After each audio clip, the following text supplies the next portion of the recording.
talking about privilege, passing, and discrimination, and we have a jam-packed hour ahead of us with 4 presentations to get through. So I'm going to try to stick to time as much as possible.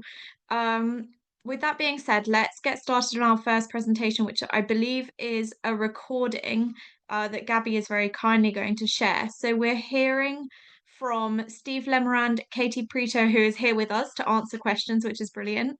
Thank you for joining, Katie. And the presentation is also by Antonio Duran and Meghan McDermott. So this presentation is entitled, Is Straight Passing a Privilege? A Grounded Theory Exploration of BI+ College Student Passing. And I'll let you press play on the video, Gabby. Yeah, I'm going to share my screen. I'm going to make sure I get the right one this time.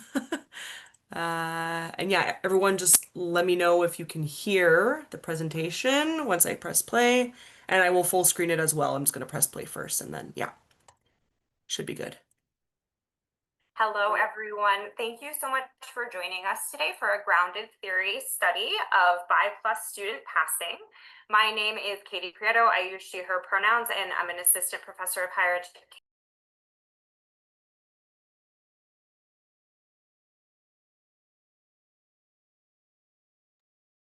Gabby, you may need to unmute. My name is Meghan McDermott. I use she, her pronouns, and I work at a public research institution in the American Southwest. The fourth member of our research team, Dr. Antonio Duran, was unfortunately unable to join us today, but sends all his best. Yeah, so starting out with a note on language. So we use bisexual plus or bi plus, which is an umbrella term to include all the non-monosexual identities you'll see here on the screen. We really wanted to prioritize students' comfortability with identifying under this term and reasons for identifying under it, but very much an all-inclusive umbrella term for anyone that felt represented by bisexual or bi plus. We look a lot at passing here, which is an identity enactment employed by individuals for the purpose of receiving particular benefits otherwise unavailable to them. So particularly here, we look at how students' experiences with passing as straight. And looking at how bisexuality is rendered invisible. So first up, heteronormativity, which you might be familiar with, just that idea that heterosexuality is the norm, it is what is expected, and pretty much how we assume other people to be straight until we're told otherwise. And that's embedded within all systems. We take that a step further with homonormativity, in that, being gay or lesbian is fine as long as you are conforming to heteropatriarchal norms. There's a lot of white supremacy embedded in that, and classist and capitalist assumptions around, what is acceptable for a partnership between two people to be. And then lastly, mononormativity, kind of an extension of monosexism and biphobia and bi-erasure, and that, everyone is expected to just be interested in one gender, whether that's people of a different gender, people of the same gender, but ultimately you're only going to be interested in one gender. So our study recognizes that BI+ people are often accused of having passing privilege, and this accusation is loaded with monosexist assumptions. We draw heavily from Nelson's work, where they explain that the idea of passing is often deployed to suggest that BI+ people don't experience discrimination at the same levels of their gay and lesbian peers. We also know that passing experiences are shaped by cisnormativity, whiteness, ableism, classism, and localized environments. Passing can be conscious, something we intentionally do, but it can also be unconscious or even unintended. Passing can result in safety, but it can also result in invisibility and frustration with a feeling of exclusion from queer spaces. And so we situate this study in the literature that explores why BI+ people are often misunderstood as something other than BI+, often because of their appearance or assumptions about their partner's gender. The theoretical literature sensitizing the study included Nelson's discussion of the myth of straight passing privilege, where they talk about passing as misrecognition. We also draw on Butler's work around identity as performance, as well as their work on the heterosexual matrix, and finally, Sedgwick's notion of the impossible closet. And the purpose of this constructivist grounded theory study was to investigate how BI+ students describe the process of passing and how that process is shaped by context and interconnected systems of oppression. We are higher education scholars and practitioners, so we were interested in particular how BI+ college students describe this process and how that process is informed by their intersecting identities. Okay, and so for sampling, the participants that we were looking for were folks that were attracted to more than one gender, whether that's sexually, romantically, and or emotionally, over the age of 18, and then also enrolled in a U.S. college or university. We used maximum variation sampling to select participants who identify under the various bi plus identity labels, as well as a variety of genders, racial identities, and people who have various relationship structures and partner genders. Our call for participants went through social media and professional organization listservs. For our data collection and analysis, we used a demographic form to just gather background and aid in participant selection. And then our collection structure included one interview where we met with a participant, and then in between interviews, we had them reflect using a journaling activity, and then we had a second interview following up the journaling activity. Our data analysis was informed by Sharmaz using initial coding, focused coding, and theoretical coding. And then we also utilized memo writing and researcher reflexivity.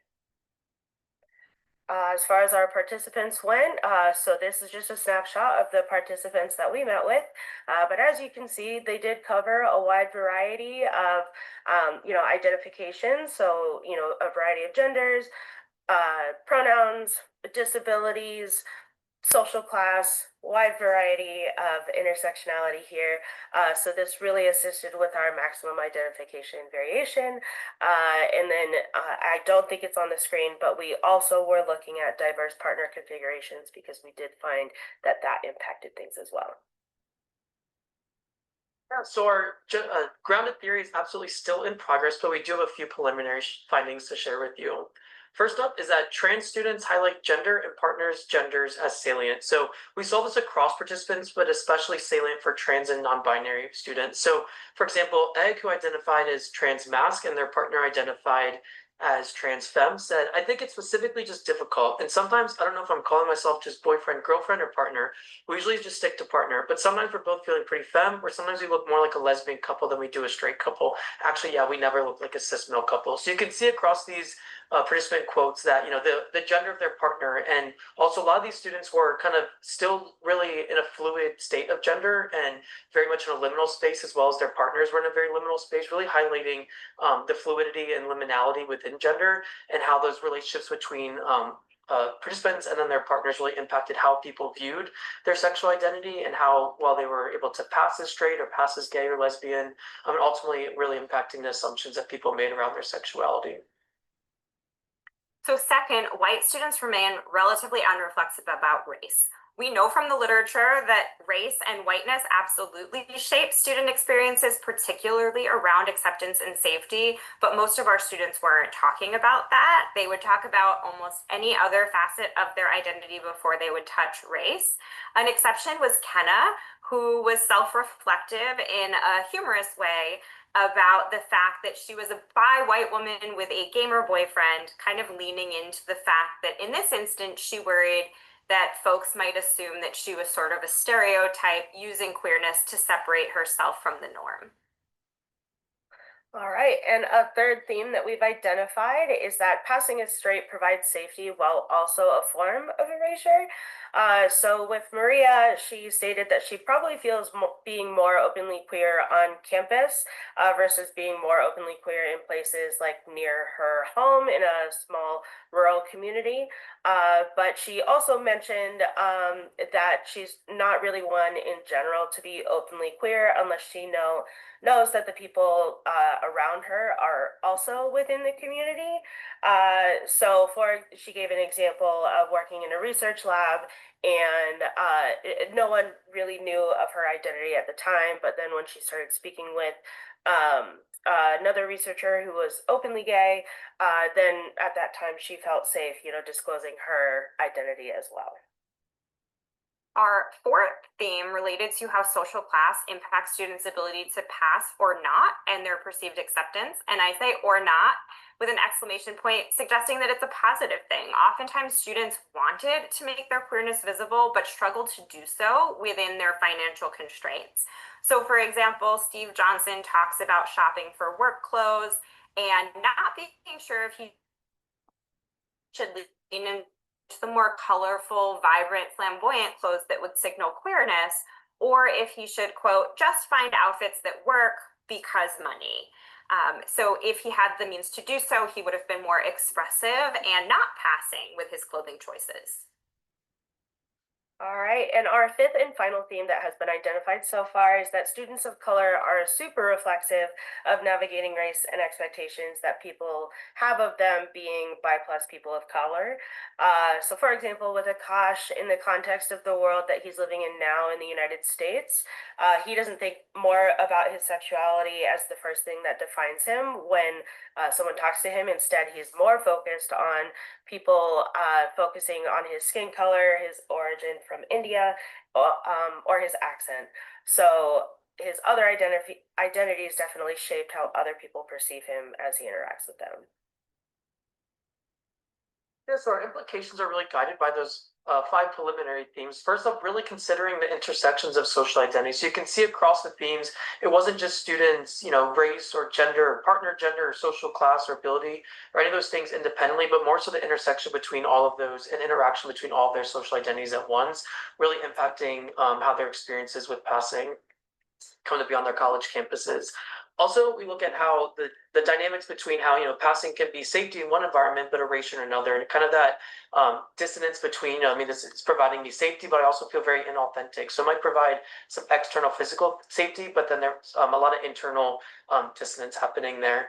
And then we really want to encourage, we're not assuming all bi+ people who pass as straight, but many are also passing as gay and lesbian and avoiding monosexism and biphobia by passing as gay as lesbian, which can compromise their safety and impact their ability to belong in LGBTQ+ spaces. And we're really looking at how we can reframe passing as to be more looking at how are assumed to be, and really how that opens up those dynamics within biphobia and monosexism and bi-erasure and exclusion.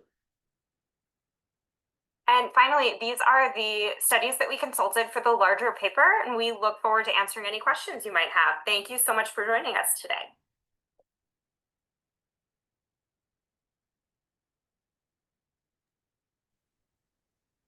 What an amazing presentation, and I'm so happy to hear other people talking about Rosie Nelson's work, which I know I put a link in the chat yesterday for that paper as well. I can see there's already been a couple of questions in the chat, which I think have been answered in the chat. If other people have questions, please feel free to put them in the chat, or we'll have hopefully a little bit of time at the end of this session to have more of a discussion. But without further ado, let's move on to our second presentation. I can see we have Eric here. Welcome. Our next presentation will be by Eric about double discrimination against bisexual people, a systematic review and meta-analysis of source differences. Eric, who has a master's from Amsterdam and a PhD from Sheffield, is a UK-based social psychologist working in research consultancy, specializing in systematic reviews and evidence synthesis. His most recent line of research, in collaboration with Brian Feinstein, focuses on various aspects of bi-negativity using meta-analysis methods. So now I know who to come to for help with systematic reviews. Eric, I might be sending you an email about that, but over to you. Hi. Hi, everyone. I'm Eric. Today I'll be sharing the first results from our systematic review and meta-analysis on bisexual people's experiences of double discrimination. Basically, the stigma that comes from both heterosexual and lesbian and gay people. Work was a team effort with Kimberly Sain, Helena Blumenau, Morgan Cooper, and Brian Feinstein, who is also here in this room, I think. Hi, Brian. Bisexual people occupy a unique position, often at the receiving end of prejudice from directions at once. So on one hand, there's discrimination from heterosexual people, on the other from lesbian and gay communities. This double discrimination takes several forms. There are beliefs that bisexuality is just a phase, or that bisexual people are somehow confused. There are stereotypes about promiscuity, cheating, or even sexually transmitted diseases. And there are more general forms of hostile treatment. So none of this is new to many of us. It's been documented by many of the researchers in this conference, and it continues to shape everyday experiences and outcomes. Here's an interesting sort of pickle. When we look at the research on non-bisexual people, being heterosexual has been found to be a very strong predictor of bi-negative attitudes. And in one recent meta-analysis by Joel Anderson, they put the correlation at 0.68, which is quite large. But if you ask bisexual people themselves about from whom they experience more discrimination, the evidence gets a little bit messier. So some studies, for example, one study by Melanie Brewster, said that it's worse from heterosexual people. Other studies, like another study by Melanie Brewster, said it was worse from lesbian and gay people. And some other studies find no difference at all. So that inconsistency is one of the things that got us really curious, got us really bi-curious about this. And we wanted to know, if we put all of these studies together, what would be the overall pattern? So our core research question was this: do bisexual people experience more discrimination from heterosexual sources or from lesbian and gay sources? That's the first aim. Beyond that, we also wanted to explore possible moderators. The question of when does this happen, or when does this not happen? So we wanted to explore moderators like study design and participant characteristics. And of course, because this is a systematic review, we also aim to highlight where the evidence base is still a bit slim. So in the interest of time, I'm going to focus on specific aim number 1, and then I'm going to tell you what I hopefully is an interesting, one of our interesting moderators, one of many moderators that we looked at. And if you have questions about other moderators, I'd be very happy to have that discussion. So to answer that question, we conducted a systematic review and meta-analysis. So we registered the protocol, we searched 6 different databases for studies. We checked citations, and we also put out a public call for additional papers. So we only included studies that had bisexual or BIPOS participants. Studies had to measure anti-bisexual discrimination using validated scales. So namely, the Anti-Bisexual Experiences Scale by Brewster, or the Brief Anti-Bisexual Experiences Scale by DR and colleagues. Studies need to actually compare heterosexual and lesbian and gay sources directly within the same sample. So you can think of this study that we're talking about as sort of a big, highly structured, comprehensive sweep of nearly 2 decades worth of research, and then pulling everything together in one picture, and me trying to talk about it in less than 10 minutes. So from our searches, we identified 3,438 candidate studies. After removing the duplicates, we screened 909 abstracts, and then we looked at 157 full-text papers. In the end, we pulled in 40 studies representing the collective experience of more than 13,000 bisexual participants altogether. So just synthesizing all of those 40 studies together. Most of the studies were from the United States. Most were community-based, although some recruited participants from panels like MTurk or Prolific. Majority were cross-sectional studies. We got a good number of published and unpublished papers in this evidence base, and also a mix of studies that use the ABES or the brief ABES.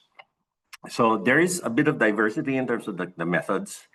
and the samples, but overall, it's a very heavy North American evidence base. So in connection with the earlier panel or earlier sessions, it's an invitation to those of us researchers from the rest of the world to please contribute to this literature. So here are the results. Across the 40 studies overall, bisexual people reported more discrimination from heterosexual sources than from lesbian and gay sources. The pooled standardized mean difference was a Cohen's d of 0.31. So statistically, that's a small to medium effect size. If you're not a meta-analyst or an effect size enthusiast, the numbers can feel very abstract. So I'm going to try to make this more tangible. Let's imagine I have a discrimination experience thermometer. And it runs from 0 to 100, 100 meaning very intense, very frequent discrimination experiences. Let's say that on average, bisexual people would rate discrimination from lesbian or gay sources at about 55 or so. So let's say moderate levels. So that's from discrimination from lesbian and gay sources. 55. What if we stack on or look at the difference compared to heterosexual sources? That would mean an average rating of about 63. That's an 8-point gap that corresponds to the effect size of 0.31. So it's not huge, but across 13,000 people, that's quite substantial. This difference wasn't limited to any particular kind of prejudice measured by the ABES or the brief ABES. We found similar patterns across 3 kinds of binegativity. Instability beliefs, that's the belief that being bisexual is somehow unstable or phasic. Similar pattern for stereotypes about sexual irresponsibility, and again, similar patterns for general hostile treatment. So the effect sizes were all in the same small to medium range. So it's not just one kind of prejudice that's driving this difference. The takeaway here is that heterosexual sources appear to consistently come out as the stronger source of binegativity. So to kind of sum it up, we brought together evidence from 40 studies involving more than 13,000 bisexual people. And the results show a clear pattern. Bisexual people experience more discrimination from heterosexual than lesbian or gay sources. And it's a small but significant effect that holds true across various types of binegativity. It matters because in our earlier work, we have one meta-analysis that showed that discrimination from heterosexual sources has a bigger negative impact on bisexual people's mental health. But the source of the discrimination isn't just a technical detail, it has real consequences for bisexual people. Ultimately, to really tackle double discrimination, we need interventions that address both fronts.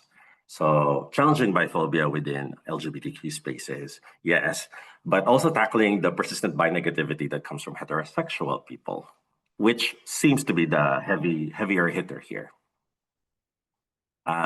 Thanks for listening, and I'm happy to hear your thoughts and comments.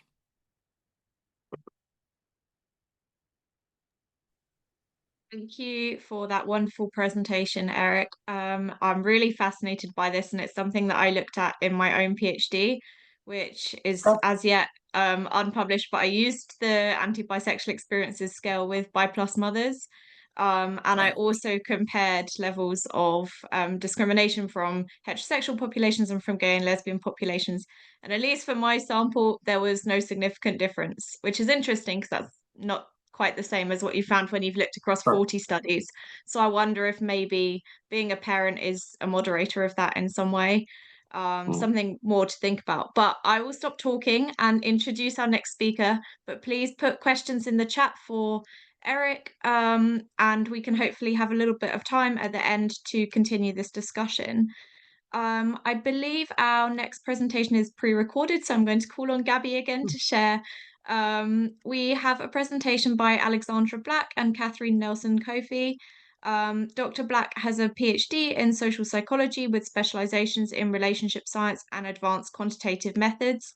Her work prioritizes using advanced quantitative methods to analyze dyadic and longitudinal data, and more broadly, she's interested in helping vulnerable people thrive both individually and within close relationships. Her three specific lines of research include examining how to protect relationships from extradyadic threat, how to enhance attachment security, and how to promote mental health among bisexual people. Recently, she developed the model of bisexual stigma and mental health, which is under review. And she also enjoys teaching statistics, so we might have more of a statistics class, which I'm sure Derek will approve of. And she enjoys teaching stats to both undergrad Hello, and everyone. graduate level. My name. Sorry. No worries. Yeah, over to you, Gabby. All right, I will get Alexandra's presentation started. Can everybody see the screen fine? Yeah, okay, good. All right, I'll get us started then. My name is Alexandra Black, and I'm a postdoc at Arizona State University in the US. And today I would like to present a theoretical model that I have developed over the past year called the Model of Bisexual Stigma and Mental Health to help explain the mechanisms, or to identify the mechanisms that explain the link between biphobia and mental health and substance use. And so, as many of you know, bisexual people, when compared to straight, gay, and lesbian people, consistently report elevated levels of anxiety, depression, suicidality, psychological distress, consumption of alcohol, and substance use. And so this picture is quite alarming, but it doesn't necessarily explain what's going on underneath the surface as to why these mental health inequities are occurring. And so, although there is ample research to suggest that biphobia is driving all of these mental health symptoms and substance use, typically, as you all know, biphobia is measured with self-report. So the anti-bisexual experiences scale by Brewster and Marotti. And so because it has not been, and for good reason, for ethical concerns, has not been experimentally manipulated, there are concerns about establishing causality. And so what is biphobia? So biphobia encapsulates the harmful stereotypes about bisexuality, anti-bisexual prejudice, and the negative treatment of bisexual people or anti-bisexual discrimination. In particular, with the prejudice, there are both the beliefs that bisexuality is just a phase and that bisexual people are promiscuous and unhealthy partners. Additionally, bisexual people report experiencing double discrimination from both the straight and queer communities. And perhaps one of the best proxy for the causal process is a daily diary study in which bi plus people experienced greater discrimination. On those days, they also reported greater depressed and anxious moods. So it's hinting at that causal relationship. Additionally, with elevated substance use, theorizing that biphobia is a driving force here. And in particular, bisexual women who are targets of the sexual promiscuity stereotype reported greater alcohol use severity, and motivation to cope through drinking. Also, discrimination explained the link between identifying as bisexual and greater substance use. So with that mediational process, there's some evidence of the temporal precedence there, or trying to piece apart what the causal mechanism is. And so as I was reviewing the existing literature, I was thinking to myself, which psychosocial processes explain the link between biphobia and mental health and substance use among bisexual people? And so I designed the model of bisexual stigma and mental health, which is currently under review at a clinical psychology review. And so I posit there are specific interpersonal and intrapersonal mechanisms that maintain the harmful impact of biphobia on mental and physical health. And so, of course, hypothesizing direct associations between experiences of biphobia, which is both capturing that prejudice and discrimination, on internalizing symptoms as well as substance use. And then just noting this bidirectional association with substance use and internalizing symptoms. Additionally, I hypothesize that biphobia predicts these 4 interpersonal consequences, which have been established in the literature as something that's, commonly experienced by bisexual people. So exclusion from the queer community, harmful dating experiences, identity denial, and identity concealment. And so I want to go into these interpersonal mechanisms a little bit deeper. So in terms of the queer community, 1/3 bisexual participants report lack of involvement with the gay and lesbian communities due to exclusion. And so thinking about how monosexism might be playing a role here. Also, lesbian, gay, and straight people report disinterest in dating bi plus people.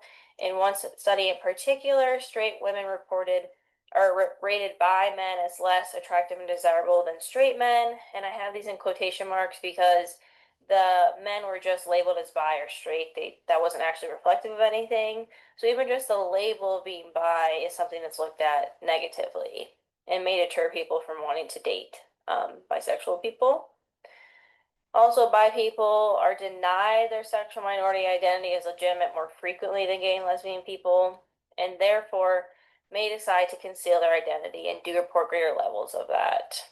I think one of the most stark stats that's available is that 23% of bisexual people in the US are closeted compared to 5% of lesbian and gay people. And so again, this is telling us a story that there's something going on with bisexual people where they don't feel comfortable disclosing their identity, and that there may be interpersonal situations that are making it more difficult to do so, which would then restrict bisexual people's ability to receive social support, which we know is very important for mental health. And so these interpersonal consequences are, commonly occurring, and they're going to harm the bisexual person in the moment, but then there also are ways in which biphobia can be internalized in the interpersonal level. And so I hypothesize that the interpersonal consequences are internalized by negativity, identity uncertainty, low self-acceptance, and anticipated rejection. And so getting into those a little bit further, so anti-bisexual prejudice and discrimination, which is known again as biphobia, is associated with greater internalized bi negativity or the adoption of negative, viewpoint of bisexuality. Bisexual people report greater levels of identity uncertainty when compared to gay and lesbian people. And so if they're internalizing these negative messages, they might then also be uncertain as well about their sexual identity.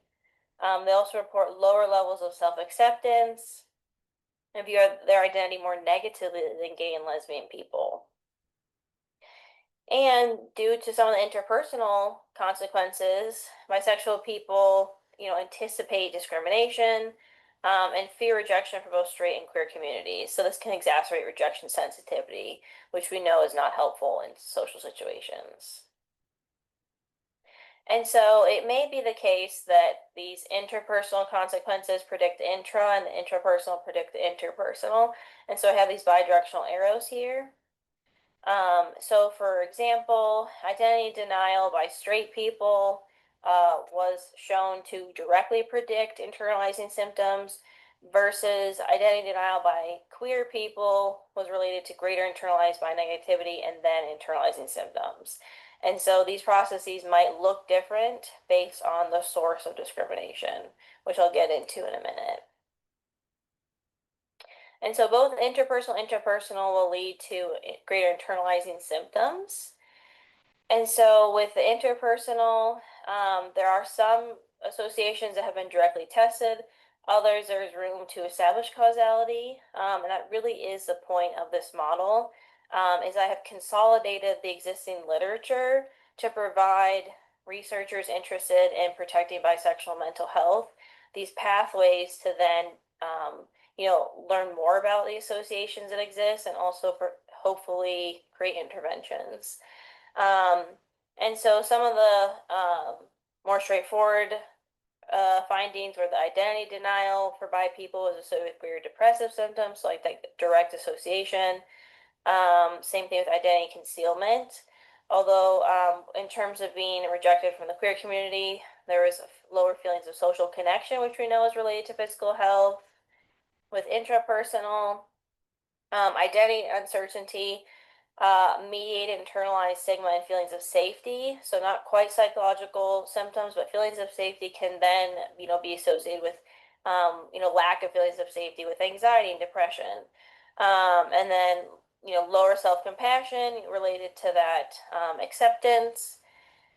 And so all in all, this picture again is supporting the consistent associations with these intrapersonal mechanisms and biphobia, hurting bisexual people's health.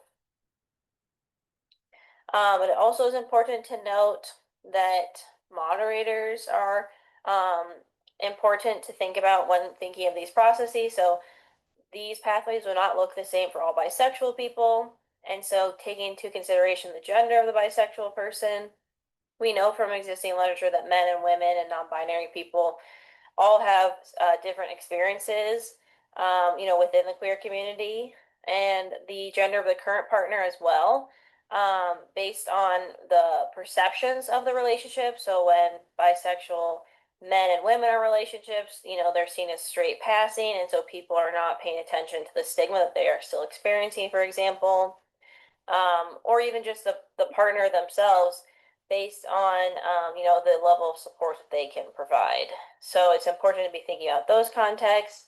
And then also the sexual orientation of the discrimination source. So I briefly talked about identity denial with straight versus queer people, and so taking into consideration the in versus out group and how they may differentially impact the stress that's experienced. And so my hope is that this model can provide researchers with testable pathways for future studies to better understand the unique psychosocial experiences of bisexual people who have largely been overlooked, and also create specific targets of intervention to help bisexual people from biphobia and to promote well-being. So again, this model is consolidating the literature, and I'm hypothesizing causal pathways that I really hope to be the collaborative model that researchers who are interested in bisexual health will use this model to help inform their research designs and hopefully develop interventions. And speaking of which, I recently designed and tested an intervention trying to help increase feelings of bisexual affirmation, because we know biphobia dismantles bi pride. And so my thinking with this is that if we can affirm bisexuality, it can help combat those feelings of biphobia, the consequences of biphobia, such as internalized bi-negativity. And so I had almost 400 bisexual people on Connect, and I designed 3 bi-affirmative conditions and then 1 control. The affirmative, I either had bisexual people recall a positive experience, identity experience about bisexuality in particular, thinking about the intersectionality there. People have more than one identity. I also had them read affirmation statements that help dismantle biphobia, and then I had a combination of the 2. And overall, I did find a significant difference comparing the conditions. So the affirmation statements condition was the only one that significantly differed from the control. There were some marginal associations as well. But my sense from reading all of the responses, I read, almost 400 responses. My takeaway is that bisexual people are having difficulties even recalling a positive experience, a positive identity experience. And so I noticed in the recall condition, they still were, they were just having difficulties engaging with it, or a lot of people reported they couldn't recall one, or they recalled actually a negative instance. With affirmation, though, it seems like providing bisexual people with positive statements helps them to be able to engage with it a little bit deeper of a level. It's not as ambiguous or ambivalent as the recall condition. And so the affirmation statements is something that I do think is helpful for bisexual people based on this preliminary work. But I obviously would like to do more with this. And so I just want to take some time to acknowledge all the people who have studied bisexuality before myself. Again, I'm consolidating some existing literature, and I created the model to be a collaborative approach across, bisexual researchers. And so, I'm hopefully just getting started. I'd love if any of y'all are interested in using the model or working with me. I'm, happy to do so, to collaborate. So here's my email. Here's also my website if you're interested in my work. And I just want to thank you all for listening, for my lab, for my mentor, and MK, who is a co-author on the paper. And I hope that you'll have a great rest of your conference. Thank you. What a brilliant talk that was by Dr. Black. And I was just thinking back to a previous conference where we were joined by Ollie Lipsky for a session on bi-affirmation, and I've put the link in the chat. In general, we should plug our YouTube more because we do tend to record if people are happy with that. And so perhaps that's something that people want to take a look at. I'm definitely seeing a lot of connections between the different talks that we've had in this session and a lot of people in the chat kind of with comments and ideas about future research. In the interest of time, let's move on to our final presentation for this session about biphobia, internalized shame, and Black bisexuality. So we're joined by Zumi Taylor and Chizu. So Chizu is an educator and artist based in Los Angeles, California, with a background in healthcare and advocacy. Using his experience in and out of the classroom, he continuously looks to enrich his work in spaces that incorporate his artistic ability and belief in the power of the law and human rights. He has worked with multiple statewide civic engagement organizations such as Young Invincibles, Power California, and Youth Leadership Institute. And he was part of the first Senate Leadership Fellowship created by former US Senator, served on an inaugural bill drafting committee, and has successfully lobbied at the state capitol to push forward several bills pertinent to protecting the future of young adults in the state of California. Amazing stuff. Currently, he is the leader of the Youth Collab, an extension of the California Department of Public Health. And Chizu hopes to continuously work in ways that herald a future whereby the dignity and human rights for all are protected and celebrated. Zumi is a sex educator based in Dallas, Texas, who has worked in LGBTQ advocacy and education for 5 years. They believe that knowledge is a powerful tool for self-discovery and personal growth. Her vision is to be at the forefront of sex education landscape, catalyzing positive change and contributing to a society that celebrates diversity and embraces the beauty of human sexuality. Having a professional background in healthcare, nonprofit organizations, and higher education, Zumi is especially passionate about protecting and amplifying the needs and voices of our more vulnerable communities like sex workers, transgender and gender non-conforming individuals, intersex folks, and Black queer communities across the US. Over to both of you. Wonderful. Thank you so much. I'll go ahead and have my screen shared.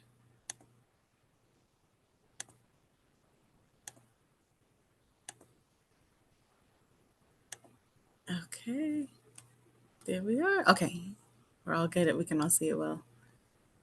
Okay, awesome, amazing. Okay, well, thank you so much. I'm so happy to be here, joined with Chizu. We'll go ahead and get started talking about biphobia and internalized shame and Black bisexuality. I think for this presentation, Chizu and I were both on the same page of really wanting to pull from lived experiences, the experiences we've had in community doing activism work, but really speaking from a perspective that really challenges the ways that we may have, some of us may make assumptions or just want a baseline understanding of what messages are internalized specific to Black bisexual communities. So here we are. Chizu, if you wanted to say a little hello to everyone. Yes, hello. As Zoom said, we're thrilled to be here, thrilled to be a part of this community, already stimulating discussions and questions and research being done. So we're really looking forward to it. Yes. So when we think of what biphobia is, just, as a baseline for where we're all where we are in our understanding is that biphobia is a consequence of the binary thinking in regards to sexuality. So as we've heard in our previous few presentations, right, talking about how bisexual people face biphobia from our heterosexual straight peers, with the attitude of having to pick a side, just wanting to that our sexuality is just mere experimentation, as well as the dismissal from our LGBTQ peers, right, who see us as less queer, or needing to validate our queerness in a number of different ways. I think double marginalization is I think a great way of thinking also about intersectionality in this conversation too, and just how the social determinants of health that impact Black communities is not, it doesn't, bisexual folks are not, don't exist in a vacuum, are also having to operate within that structure that is targeted towards African Americans and Black folks across the diaspora. So why we focus on Black folks is because, Black bisexual communities are especially vulnerable when we think of racial and sexual disparity, as well as thinking about Black culture and conditioning that has made biphobia more present, has made biphobia uniquely present within the Black community and what that looks like. So even when we think about how biphobia specifically targets and impacts Black folks, we can think of intersecting stigmas that isolate Black bisexual individuals from their communities, from family, from further LGBTQ support systems. This not only translate into disparities across mental health, but also when we think of intimate partner violence and the prevalence of IPV in both bisexual men and bisexual women, as well as economic and housing insecurity as well plays a huge role in just widening that gap. I think even when we can think of the beliefs that come from just the wider mainstream heterosexual community and LGBTQ mainstream community, that a lot of these beliefs are reinforced through media, through the spaces that we're in, through the resources that are being able to be provided, through the academic literature that's even provided to us in these spaces. So I think that it leaves a lot of Black bisexuals without, we kind of think of it as like having no home base, but having a really hard time being able to be seen because of that invisibility, and in some cases, specific targeting as far as stigmatization and stereotypes go. So piece by piece, we'll be going over the internal dialogue that happens in a lot of social contexts, in thinking about how this messaging is internalized. So how can we support bisexual people while incorporating the most intersectional approach to acknowledge lived experience without erasing and speaking for the community.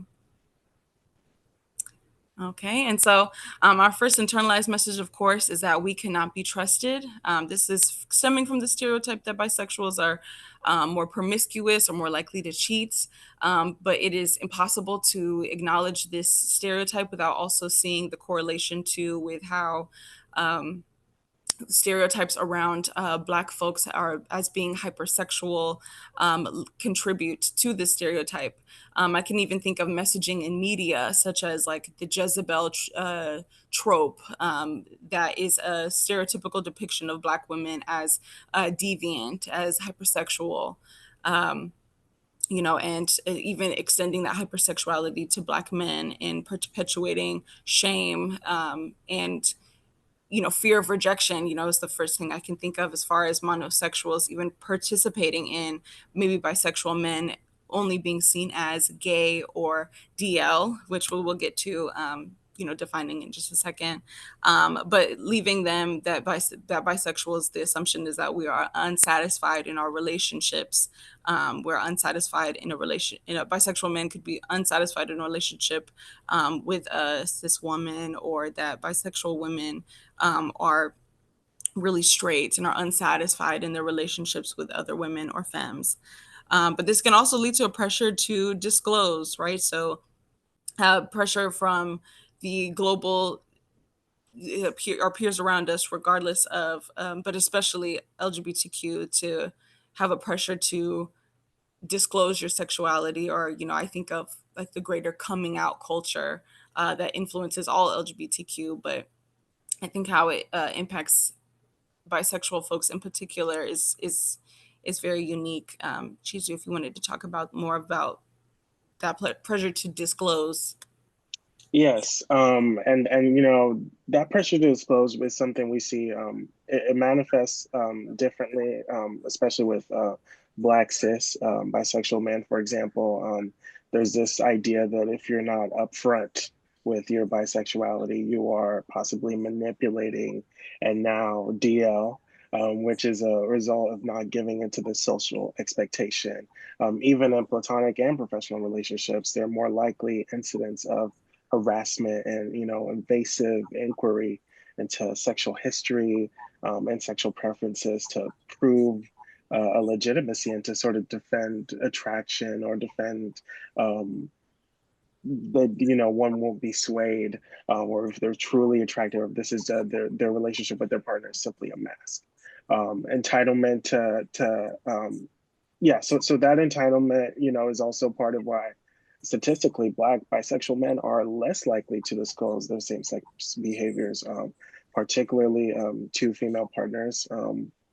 There's a study by Sanford and Dodge a while back, between 1/10 and a third, with possible reasons having to do with community and how disclosing can affect the perception of one's identity and belonging in the community and just ideas of masculinity in general. Yes, and I think that is a great even way of just attaching that to how jealousy and control can show up in relationships. That stereotype of promiscuity and cheating, I think also is what contributes to higher rates of intimate partner violence and tools. You can think of it as not tools, but just in a relationship, the usage of possessiveness and isolation and using bisexuality as an excuse, oftentimes. And Going through my mind, so we have some statistics even reflecting that 61% of bisexual women report having experienced intimate partner violence, rape, and physical violence from a partner, compared to just 44% of lesbians, and then compared to 35% of heterosexual women. And then even with men, we see 37% of bisexual men report the same, in comparison to 26% of gay men and just 29% of heterosexual men. So the rates are the highest of any sexual orientation across nearly every measure of intimate partner violence, even including the severity of the violence, which we thought was interesting. I think also then we get to our internalized messaging that bisexuals are confused and must pick a side, right? So the questioning of just feelings of overall general feelings of doubt that are internalized, pressure to prove legitimacy. This is questioning self-trust, impacting self-esteem, making us more vulnerable to suppressing sexuality. There's also the idea of, you are already Black, you already have a identity marker that is, that puts you already socially in a place of, vulnerability compared to your peers. And so to add on being in same-sex relationships, when there's already this idea that it is a choice, can also contribute to workplace discrimination, mental health disparity. And I think of like proof of legitimacy sometimes can even impact bisexual folks that have children, right? So it's thinking of children as evidence for heterosexuality. Yes. Yeah. Do you want to go ahead? I'm sorry. And when we see that in the workplace, I see that how that shows up in the workplace, that fear of discrimination can cause bisexual employees to stay closeted in certain spaces, and is particularly apparent in the workplace. There was a study done recently by the Williams Institute, which highlighted that yes, bisexual individuals did report less discrimination.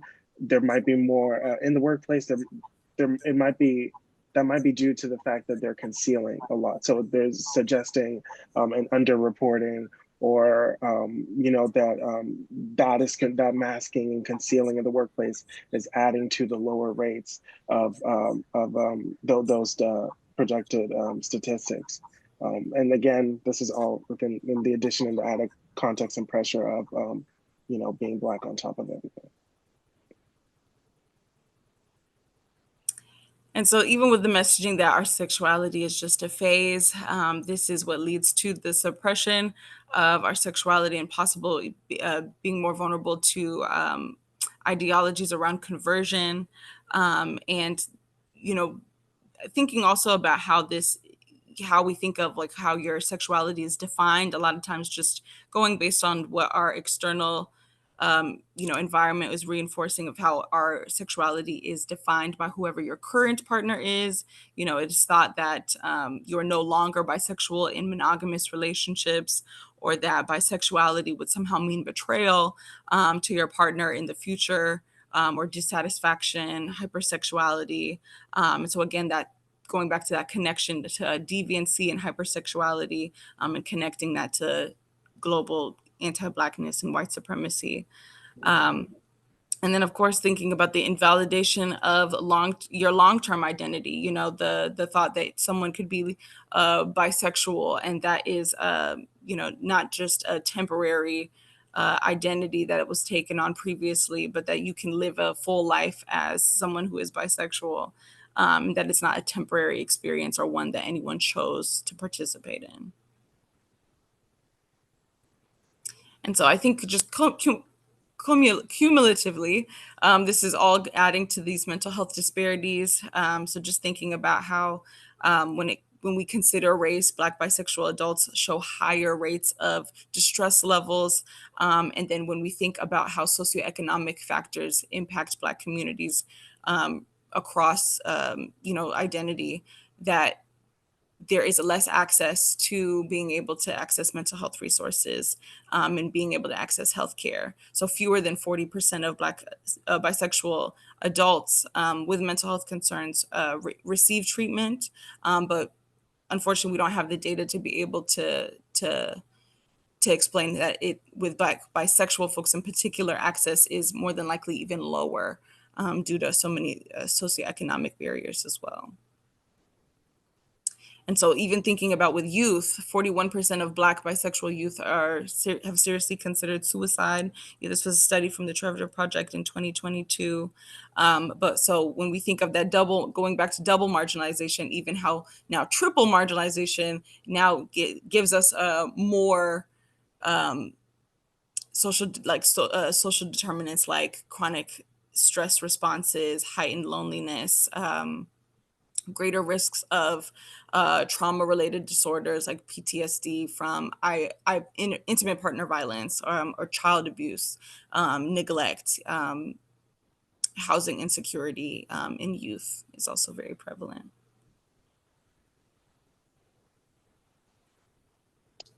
And following that, you have the internalized, hurtful internalized messaging that bisexual individuals, go through and tell themselves that I'm not queer enough, I'm hurting the movement, and these feelings are either LGBTQ spaces are not for Black people, right, or Black LGBTQ spaces are only for monosexuals, and so all these just compounding realities are really felt, especially by Black bisexual individuals. Even depictions of bisexuals in the media are not true depictions of queerness when it comes to certain Black bisexual icons. They have to sort of go out of their way to sort of reinstate and reestablish that that aspect of their identity, because it's overlooked. There's a lot of internalized gatekeeping as well from LGBTQ plus spaces, especially if you're dating someone of a different gender or have children, and then this is just, there are already so few resources available specifically for Black bisexuals, and so it's, this sort of infighting for is really harmful. Yes. And then we also see that further. Next slide, over here. Oh no, go ahead. No, I want to say, but yeah, the idea that, you know, the community, I think it's on the next slide, about how one will never be exactly what will never be accepted by their community or their family is something that, again, is very prevalent um, in this sort of, okay, Black immigrant background where the immigrant experience and bisexuality and queerness are seen as Western concepts and ideas, and so it puts them in a like this forced binary, or whether they're either renouncing their cultural identity or community, or adopting something, you know, foreign. And even when we talk about how Black individuals, Black bisexual individuals in general, when they're in certain community spaces, um, that doesn't get associated with the idea of conversion therapy. But we see that Black bisexuals get lost in conversion therapy conversation because it looks different for our communities, right? Less more going to a conversion camp as opposed to more forced religious indoctrination, for example, or, you know, membership at a local church. Yes.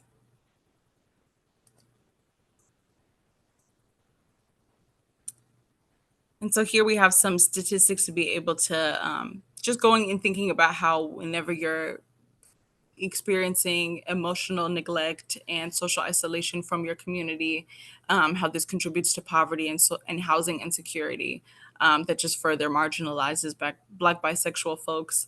And I think even to that previous point, just talking about like the lack of acceptance from community, I think part of what I think can impact us economically is the lack of explicit resources for Black bisexual folks. I think that, you know, we've talked a bit about how there are limited resources specifically for bisexual individuals, but then on top of that, you know, thinking about the Black LGBTQ resources that are being provided for specifically Black bisexual folks is even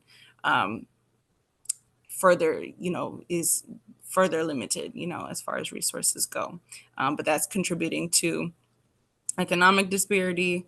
And yeah, and I think too, going forward, when we think of the other day of our desires or are dirty or hypersexual, this is messaging of internalized fetishization. It is creating shame around pleasure and thinking about attraction, and that we are now connecting some, you know, roots of horophobia and the media depictions of bisexuals being over-sexualized, engaging in multi-partnered romantic and sexual encounters. So measuring attraction by self-policing. And just in regards of attraction being something that is labeled as not further than just deviancy, but going back to that lack of trust that bisexual folks are incapable of having healthy relationships. Yes. And so I think when it comes to thinking of our desires as dirty, I think that also plays a key role in that I thought that Black men are responsible for HIV stigma.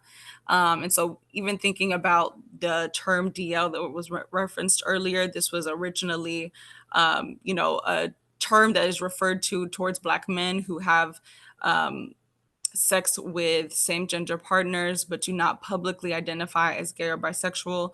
But over time, you know, I think even seeing now we're in this almost resurgence of the term just is being sensationalized. And it's being used to only further deepen the narrative that Black bisexual men are to blame for HIV or the HIV crisis. And so with that being said, Black women are then being told to avoid bisexual men out of fear of HIV, you know, only further perpetuating the stigma. And that we are now seeing the quote unquote risk factors to acquiring HIV now being linked to biphobia and just general queer phobia within the Black community. And I think the last point here is just that bisexual erasure within public health data oftentimes characterizes men as MSM without fully acknowledging the experiences of bisexual men or conflating the bisexual male experience to that of a closeted queer experience. So just an underrepresentation in data and an overrepresentation in stigma and social assumption. So HIV disparity and stigma is what causes there to be Black bisexual men accounting for 49% of Black people living with HIV within the US, and Black women representing 50% of new diagnoses, but we don't have any data to be able to see the rates of HIV acquisition among Black bisexual women. All right. And so now for our call to action, just some notes for us to end on is just that when we think of allyship for folks that are non-bisexual, that are not within the Black community, it means listening and not comparing. So when we think of a lot of times white or non-Black narratives that sometimes compare racism to homophobia as if they're interchangeable, those would be inappropriate, even just considering all the data that we have of, that triple marginalization. And Black bisexual people don't experience these oppressions separately. It's an interdependent type, it's an interdependent oppression that is being entangled, I guess if you could say, but believing Black bi people when they speak their realities, supporting their leadership, making space for them into queer movements is a part of that change. And Chizu, if you wanted to talk about the role of public health. Yeah, and it's just I think it's just about being more intentional. There does need to be more intentional research and just attention being paid to Black bisexuals. Black bisexual people bisexual people in general make up the largest portion of the LGBTQ plus community, yet are the least visible. And then with that, Black bisexual people are doubly erased, triply erased. Again, all of this is occurring within the backdrop of the US being having these coming from really deeply embedded racial stereotypes like the Jezebel, for the Black femme, or the Mandingo for the Black man, that will further dehumanize and just add to just make those waters continue to muddy and make them more murky. So it's just really important to be intentional and to go into those spaces.